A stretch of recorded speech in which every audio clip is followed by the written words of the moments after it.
Hey guys, I'm back in my man cave. For you dads out there and you guys who are thinking about being dads, this might slow your roll just a little bit. Don't go in there eagerly. But we left here, left out of Burbank, and the winds were going too fast. So we had to make an extra stop. We had a straight through flight, because that's all I do, especially when I have, we left here with a 1-year-old with my kid was about to turn 1, and my 3-year-old. So we had both of them on the plane, and the winds were blowing too fast. So we had to take an alternate route around the airport and then take off. The bad thing about that, we used too much gas and had to make an extra stop in Utah. So that took a couple hours. Then we took off again, headed toward New York. And we get to New York, kids crabby or whatever, we get them into a car and we drive to New Jersey. Then I do the draft, we have the draft talk, yeah, woo, this is the greatest draft ever, all that talk. Then we get on the plane again and go to South Carolina. Once we get in South Carolina, throw the kids in the car and all the stuff in the car again, and we drive to Gaffney. I made a video there. In the country, way out in the country where I can barely get internet up. So I made a video there. Then we drove from there to Columbia. Kids getting sick, kids getting rashes, blah, but this and that. We stayed with another friend in Columbia. Get in the car after that one night. Drove down to Somerville. Kids still sick, blah. Then I got to make a couple of videos, yay taco, yay Chinobi, down there in Somerville. Then we had to drive back up to my place in Gaffney with no internet, so couldn't make a video there. Then we drove to the airport, got in the airport. I thought we was gonna get here Monday morning. That's the little problem. We got here Monday night, but flew from Charlotte to Arizona, and when we got to Phoenix, it was a long layover, and that's when my 1-year-old, they did great until that time. He did, I'm done with this, get me home, get me in my bed, I was feeling the same thing, so I couldn't be mad at him. So we finally got here, then we crashed, and I got to, the next day just get everything together. And today, I'm nice and fresh. I slept for like 10, 11 hours last night. That's not me, I sleep for like 4 or 5, I'm good. But I slept for like 10, 11 hours last night. So now I'm fresh, refreshed to talk about Jourdan Lewis, because he deserves it. I think this guy might be the guy in the draft. Every time I think about, because I've thrown that out there a few times, who's the best guy in the draft? Who do you think's the best guy in the draft? I feel like this could be the best guy in the draft. You got Taco. Taco has the potential off the roof with what he can do with that frame, with the size, with the spin moves and all that kind of stuff. The potential of Taco is off the chart. The Chinobi, he has the potential to make us love him, the exciting plays, the tackles, the whatever, all that kind of stuff. Cheeto's gonna be great. Ryan Switzer, the same, the kickoff returns, all that kind of stuff. We got some really nice players in, really nice. But this guy is the guy that I think may be there.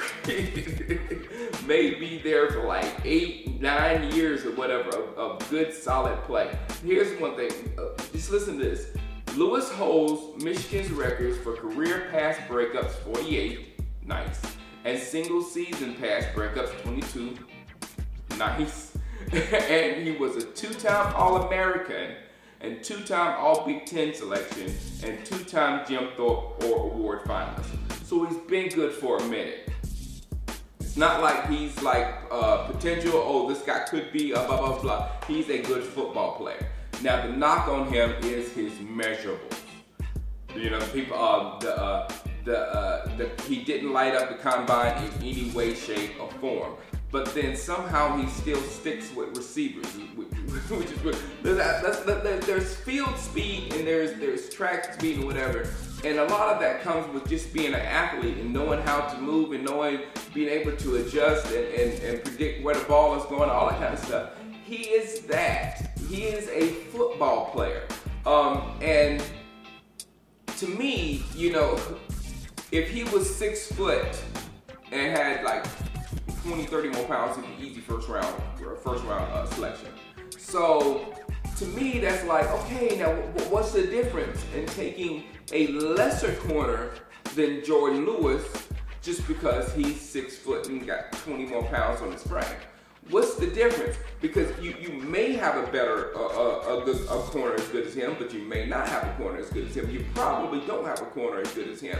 And the stuff that you give up with this guy, because he's not as good as Jourdan Lewis, is equivalent or less than the stuff that is going to beat him just because of height. Because the ball is going to have to be perfect. It's going to have to be in that situation where the other receiver can high point the ball and Jourdan Lewis can't get to it. So it has to be very specific on just beating that height or beating the speed. And this is hold on.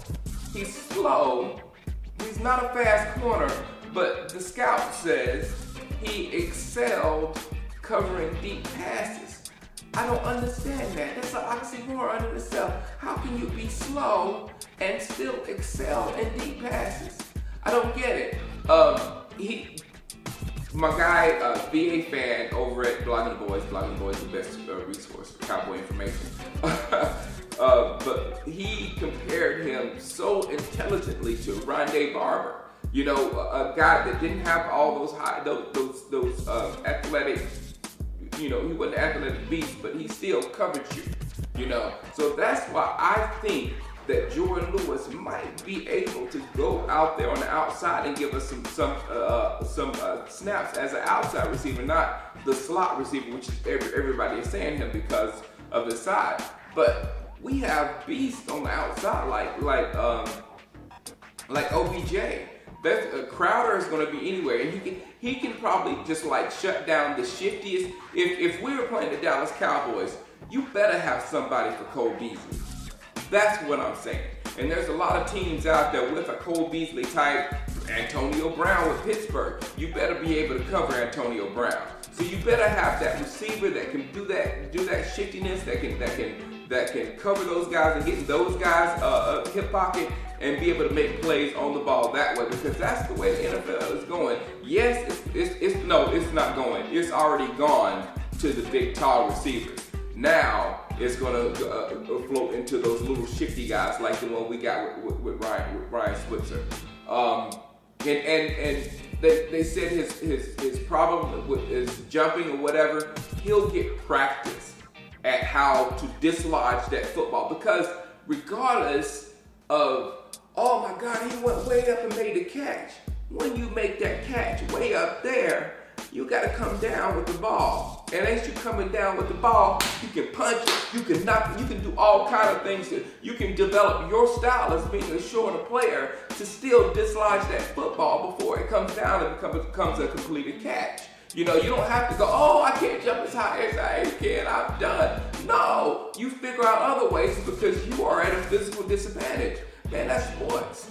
That's sports, you know. So I like this guy. I am ready to see what he brings to this football team as far as what he can do. And like I said, our secondary, if you're trying to put, you know, this guy's going to be the right corner, and this guy's going to be the left corner, and this is going to be free safety, and this is going to be the slot, and that's how we're going to do it. I just don't think it's going to work that way. I think they're putting together something revolutionary, something we've never seen before, and something that will be able to combat whatever offense comes out to. The only problem I see is Philadelphia. If that works in Philadelphia, which I don't think it is, with those tall receivers, I think they got they drafted the 6'4" guy. They got Alshon Jeffrey, the 6'3". They got Matthews, the 6'3", and what's his name, the 6'5" Beckham. Dora Beckham Green. So yeah, that's really tall, but still, but like I said, learning how to dislodge that football when you bring it in. I know there's sometimes you just won't be able to get to it because of the catch radius and all that. That's because it became a thing. But still, you have to complete the catch. And if you stop a wide receiver from completing the catch, that is just as good as swatting the ball away. Same thing. All right, again, I think this is our guy, Jourdan Lewis. Excited to see him in the Cowboy uniform. Next one, Ryan Switzer, is next video. All right, holla at you, baby.